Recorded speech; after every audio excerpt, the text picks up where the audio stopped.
Good afternoon, and thank you all for coming. Good. So as you all know, we're about to be hit by a severe winter storm, followed by bitterly cold temperatures. We're here at one of the county's transportation and highways maintenance facilities to talk about our preparations for this weather event and to provide information to help keep our residents safe. Before we dive in, I want to acknowledge a few folks who will be leading our response teams. Bill Barnes, who's Executive Director of the Department of Emergency Management and Regional Security. Nathan Roseberry, who's Assistant Superintendent of the Department of Transportation and Highways. Dr. Trevor Lewis, Chair of Emergency Medicine, Cook County Health. We appreciate all of you who are here. Given the predicted severity of the storm that's coming, we wanted to assure residents that we'll do all we can to try to ensure your safety. We also want to arm you with information that you'll be able to use to keep yourselves and your families safe. First and foremost, if you don't have to travel, please stay home. The easiest way to avoid the dangers of the storm is to be inside. For those of you who can work remotely, we encourage you to do so. For everyone else working or commuting during this storm, we're doing all we can to make your commute safer. The county's Department of Transportation and Highways will closely monitor our roadways and work hard to keep them clear. Even with their hard work, however, drivers need to pay close attention to the road. Conditions can deteriorate rapidly and unexpectedly, so we encourage drivers to keep an emergency first aid kit in their cars. With the temperatures expected to dip into single digits in the coming days, municipalities across Cook County are also opening warming centers. If you do not have adequate heating in your homes, we implore you to seek out one of these shelters. Bill Barnes will provide you with more information in just a moment. Bill will also discuss the Department of Emergency Management and Regional Security's work throughout the storm to assist municipalities and residents. So I'll turn it over to him next to give us an update. Thank you, and please stay safe. Bill? Thank you, Madam President, for the kind words and also your leadership and unwavering devotion and support for my department. Before I begin today's remarks, I want to share a little love with Department of Transportation and Highways. Whether they're clearing the roads of snow, whether they're repairing our county roads, whether they're clearing up debris after a storm, no one does more work to ensure that the severe effects of storms within Cook County are minimized to our residents. I'd also like to thank our representatives from CCH and their unwavering commitment to the health and well-being of Cook County and its residents. As the county's emergency management agency, Emergency Management and Regional Security has a singular mission, and that's to ensure that Cook County government, its municipalities, and its residents have the information and the assets that they need to weather this storm or any storm. To that end, emergency management agencies serve as a coordinating hub.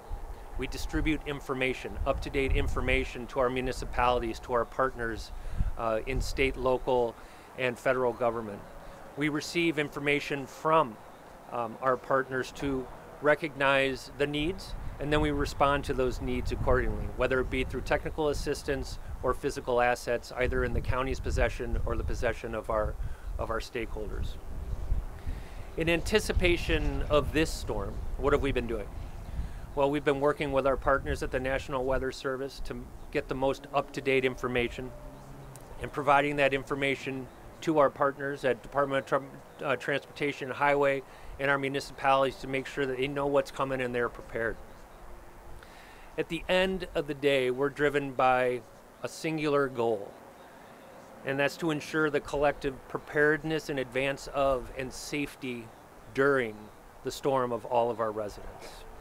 So how can residents get the information that we're receiving and pushing out? It's very easy. There's a platform called AlertCook. By signing up for AlertCook, you can receive up-to-date information from Cook County government and emergency management and regional security, and it's simple to sign up. You text AlertCook, one word, ALERTCOOK, to 888-777. That's AlertCook to 888-777. So looking ahead, it's temperate right now. It almost feels like spring, frankly. But at the end of the day, we are under a winter storm warning, and that means snow is ahead. So the anticipation, or at least the weather reports that we've been reviewing, indicate that it's going to start raining this afternoon, and that rain will turn to freezing rain later this evening, which could cause some ice on unprotected surfaces, so be careful when you're driving out there. The rain is going to transition to snow overnight and will continue through Wednesday. The heaviest amounts we expect to see will be between 3 a.m. and 12 p.m. tomorrow, so it'll be directly impacting the morning commute. Please take that in consideration before you leave your houses tomorrow. Snow is going to continue through Thursday. The expected accumulations on overnight and into tomorrow are between 4 and 8 inches up north where we're at, but will increase substantially the further south you go in the county, and we could see as many as 12 inches in the southernmost regions of the county. Temperatures are going to dip. You heard Madam President indicate that we're going to see temperatures get down into the single digits. And as she indicated, if you or you know someone who lacks adequate heating, you should, we encourage you to take advantage of the heating and warming centers that are located throughout suburban Cook County. EMRS, my department, maintains an up-to-date list of those warming centers, where they're located, and the entities that operate them on our website, cookcountyemergencymanagement.org. cookcountyemergencymanagement.org. That list is updated daily, so please check it if you have that ability to find out the warming center closest to you. So let's talk a little bit about heat. Every year, many people are injured and even killed by unsafe heating elements. So to that end, do not use your oven to heat your house. And more importantly, don't use gas or charcoal grills to heat an indoor space, as it generates carbon monoxide, an odorless gas that can kill you. Also, if you're using space heaters, be mindful of where you place them. Don't put them near draperies or other flammable materials. Keep them, monitor them, don't leave them alone, and don't leave children and pets alone with space heaters that are in operation as well. Speaking of pets, as it gets cold, if it's too cold out there for you, it's likely too cold out there for the pet as well. So let's not keep them out too long in the single digit or sub-zero temperatures that we anticipate. Finally, as we're staring down this storm, it's important to anticipate what's coming. So please take the time to put together a plan for you, your family, for your pets, so that you have food and water for the next 5 days in case you lose power. If you need tips on how to cope with winter weather or how to pull together an emergency plan for you and your family, go to our website, cookcountyemergencymanagement.org, and we have lots of helpful hints and tips that you can use to prepare for not only this storm, but storms to come.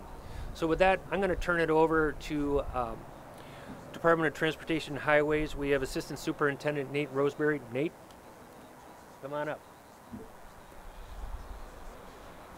Thanks, Bill. Good afternoon. I'd like to formally welcome Madam President and my colleagues from Emergency Management and Regional Security, as well as Cook County Health, to the Department of Transportation and Highways Maintenance Facility, District Number 2.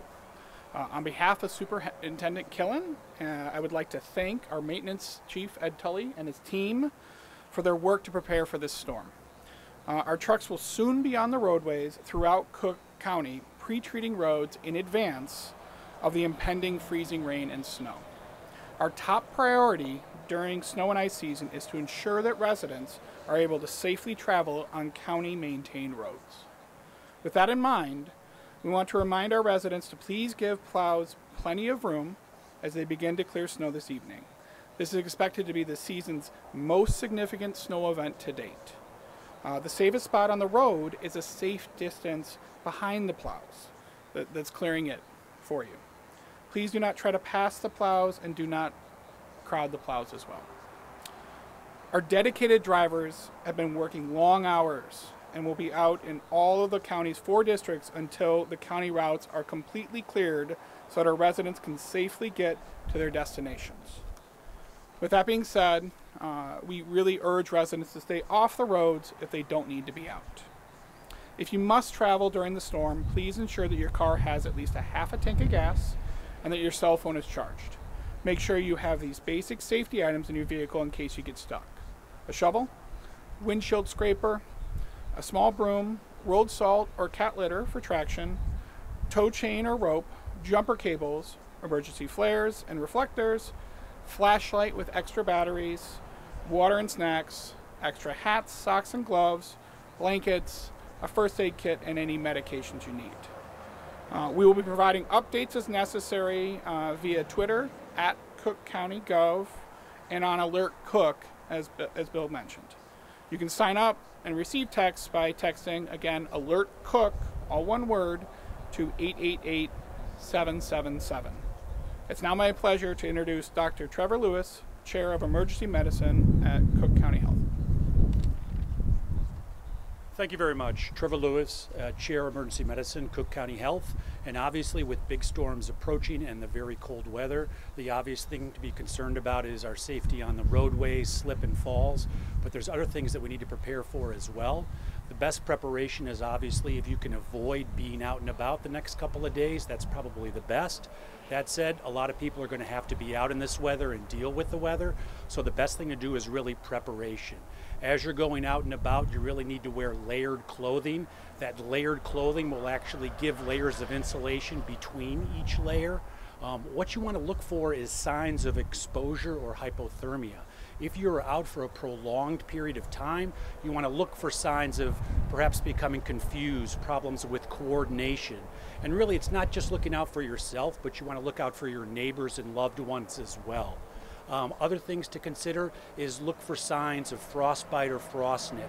As people are out for prolonged periods of time, if they have wet extremities, this is when you can have frost nip or frostbite. And really what you want to do is make sure you're wearing properly fitting gloves and boots and look for the signs and symptoms. You'll start to notice at first maybe some tingling of the extremities, and then you start to notice a burning of those extremities.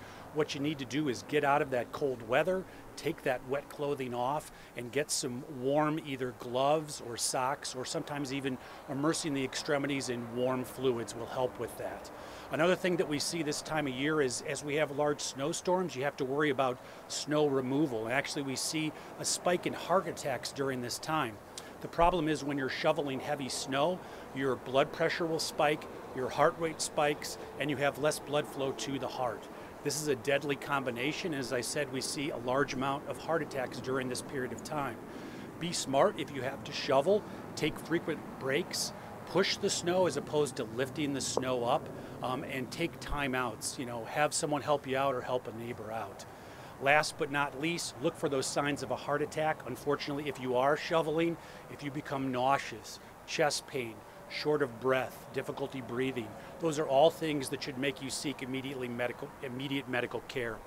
And last but not least, if anybody has any questions or concerns with any of these symptoms during these storms, remember the ERs, we are open, we are safe, we have a handle on COVID, and we are there to see you anytime 24/7. Please take care of yourselves and seek medical attention. Thank you. Okay, thank you very much.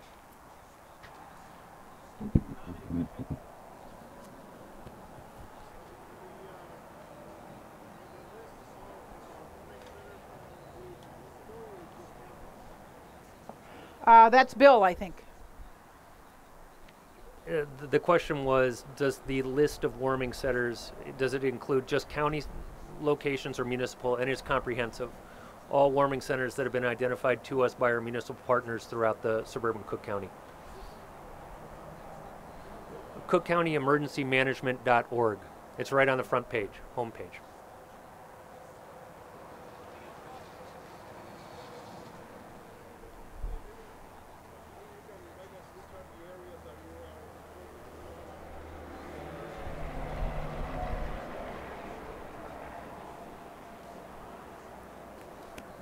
Our response, so this is Bill Barnes, the Department of Emergency Management and Regional Security. Our responsibility is suburban Cook County. Yeah, our responsibility from a DOTH standpoint, Department of Transportation and Highways, for emergency management, is suburban Cook County, so outside of the city of Chicago. Obviously, if the city needs help, they can, they'll reach out to us and we'll support them. But we're focused on all of our suburbs, and so we have proactive outreach to our municipalities to seek information as to assistance they might need in anticipation of the storm, but also we maintain an open line of communication so that during the storm and after, should they need help, be it personnel, technical assistance, or physical assets, we can be made aware of those and respond accordingly.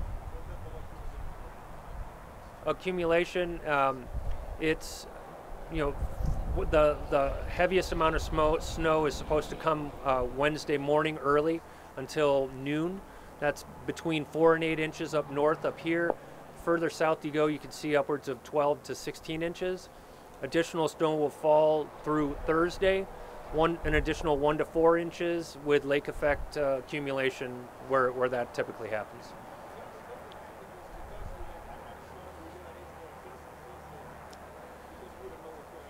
Correct.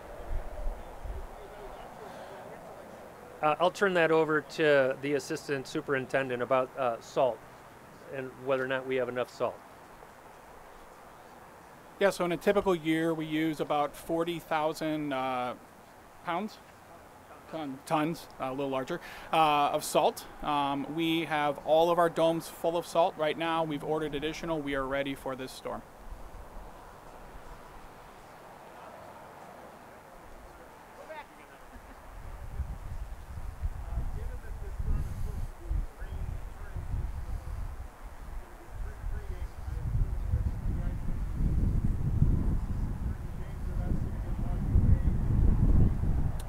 The question is our approach with the rain and the snow. We will be going out and pre-salting the roads before during the rain and before the rain hits, and then we'll be transitioning to plowing once it turns to snow.